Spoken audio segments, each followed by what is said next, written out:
بسم اللہ الرحمن الرحیم۔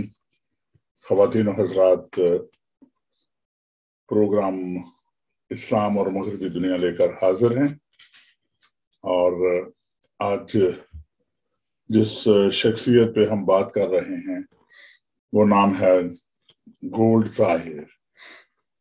تو ڈاکٹر صاحب کیسے ہیں آپ؟ اللہ کا بڑا احسان ہے صابر، آپ ٹھیک ہیں؟ بس الحمدللہ، آپ کی دعا چاہیے۔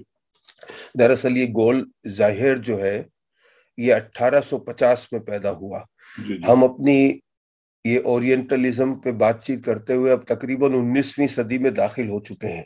جی جی اسے ہنگری میں ماڈرن اسلام کا اسکالر مانا جاتا ہے۔ جی اس کا تعلق ایک یہودی گھرانے سے تھا۔ جی بچپن ہی سے بہت ہی زیادہ یہ بہت انٹیلیجنٹ تھا۔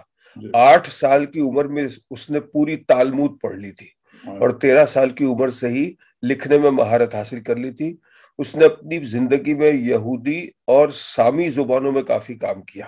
جی اسلام کے حوالے سے جو کچھ اس نے لکھا، اس حوالے سے جو مسلمان علماء اور اسکالرز ہیں ان کی مختلف رائے ہیں، مگر یہ طے شدہ ہے کہ جب بھی کوئی غیر مسلم اسلام پر لکھتا ہے تو وہ اس نقطۂ نظر سے نہیں لکھ سکتا جس سے ایک مسلمان لکھے گا۔ اس کی ایک کتاب کا میں مطالعہ کر رہا تھا، اس میں ایک جگہ اس نے لکھا ہے کہ نبی عربی محمد صلی اللہ علیہ وسلم کا پیغام دراصل ان مذہبی خیالات اور معلومات کا منتخب خلاصہ تھا جو آپ کو یہودی اور عیسائی حلقوں سے روابط کی بنا پر حاصل ہوئی۔ یعنی یہ اس کی سب سے بڑی غلط فہمی۔ ان خیالات سے آپ صلی اللہ علیہ وسلم بہت زیادہ متاثر ہوئے، اور دل میں خیال پیدا ہوا کہ ان کے ذریعے اپنے ہم وطنوں میں سچے مذہبی جذبات کو بیدار کیا جا سکتا ہے۔ یہ بیرونی تعلیم آپ صلی اللہ علیہ وسلم کے وجدان میں سرایت کر گئی، اور آپ سمجھنے لگے کہ رضائے الہی کے مطابق ان کے ذریعے انسانی زندگی کو ایک رنگ دیا جا سکتا ہے۔ اور آپ اس قسم کے خیالات سے اس قدر متاثر ہوئے کہ وہ آپ کا عقیدہ بن گئے، اور آپ اس کو وحی سمجھتے رہے۔ یعنی یہاں پر بھی اس نے وحی سے انکار کیا اور یہ لگایا، حالانکہ مختلف جو بہت سے اسلامک اسکالرز ہیں انہوں نے اس بات کو ثابت کر دیا کہ نہ ہی آپ کی ملاقاتیں اور نہ ہی آپ کے کوئی ایسے روابط تھے دوسرے مذاہب کے ان پیروکاروں سے کہ جن سے آپ کو کچھ ملتا۔ یہ سیدھا سادہ وحی کے ذریعے پیغام آیا تھا جو کہ اسلام ہے۔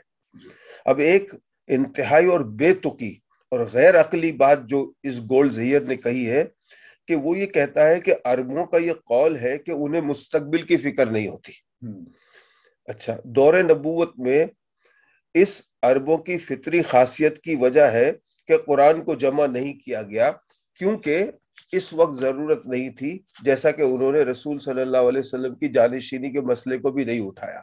یعنی وہ یہ کہنا چاہتا ہے کہ عربوں کو مستقبل کی فکر نہیں ہوتی، اس لیے انہوں نے نہ تو قرآن کو جمع کیا اور نہ ہی جانشینی کا کوئی مسئلہ اٹھا۔ یعنی عربوں میں مستقبل کی فکر نہیں ہے، اس لیے قرآن جمع نہیں ہوا۔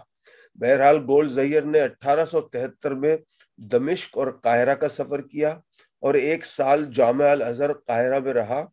اور یاد رہے اس زمانے میں کسی غیر مسلم کا جامعہ الازہر میں داخلہ ممنوع تھا، مگر اسے خصوصی اجازت دی گئی تھی۔ 1914 میں اس کو بورڈ اسپرٹ یونیورسٹی میں فیکلٹی آف لاء کے تحت اسلامی فقہ کا صدر بنایا گیا، اور 13 نومبر 1921 میں اس کا انتقال ہو گیا۔ اس کو اسلامیات اور فقہ سے کافی دلچسپی تھی۔ ایک چیز جو اس میں نظر آتی ہے وہ یہ ہے کہ وہ دوسرے جو مستشرقین ہیں ان سے مختلف تھا۔ یعنی اس کی کتابوں میں دوسرے عیسائی مصنفوں کی طرح اسلام کے خلاف کوئی پروپیگنڈا نظر نہیں آتا۔ عیسائی تو صلیبی جنگوں کی شکست کا بدلہ لے رہے تھے، مگر گولڈ ظاہر کی تحریروں میں اس قسم کی کوئی بات نہیں ملتی، مگر اس نے بھی اپنے علمی اور تحقیقی میدان میں غلطیاں کی ہیں۔ اس کی غلطیوں کی نشاندہی ابھی میں نے شروع میں آپ کو بتائی تھی۔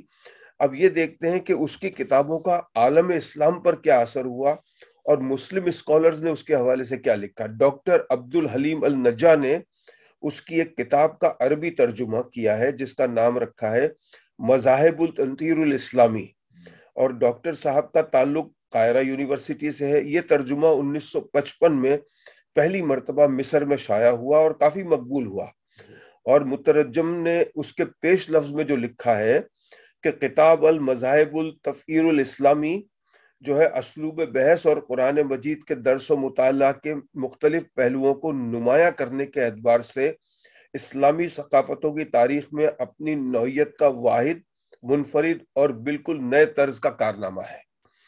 اچھا، گولڈ ظہیر کی اس کتاب میں تمام جو مذاہب ہیں ان سے استفادہ نہیں کیا گیا، لیکن بہرحال کچھ اسلامی جو ہمارے اسکالرز ہیں وہ اس بات کے قائل ہیں کہ اس نے بہت کام کیا ہے۔ اس کے بعد فاضل مترجمین نے اس عربی ترجمے پر کافی بحث کی ہے۔ ڈاکٹر عبد القادر جیلانی جو حال ہی میں ابھی ان کا انتقال ہوا ہے، اپنی کتاب میں ان کے حوالے سے لکھا ہے کہ اس نے قرآن کا مطالعہ عمرانی نقطہ نظر سے کیا اور بہت سے غلط دعوے بھی کیے۔ قرآن کی تلاوت پر زور، نوحے کی ممانعت، قرآن میں میزان کا بیان، وضو اور غسل کے احکامات، 5 وقتہ نمازیں، لوح محفوظ، شرک کی نجاست کا تصور، سب کے سب پارسیت کے اثرات ہیں، یہ اس نے لکھا، حالانکہ ایسا نہیں ہے۔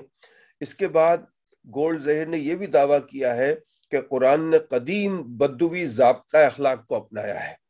تو بہرحال یہ گولڈ ظہیر تھا جس کے حوالے سے ہم نے آج بات چیت کی۔ کچھ اسلامک اسکالرز اس کے کچھ کام کی تائید بھی کرتے ہیں، مگر یہ طے شدہ ہے کہ اس نے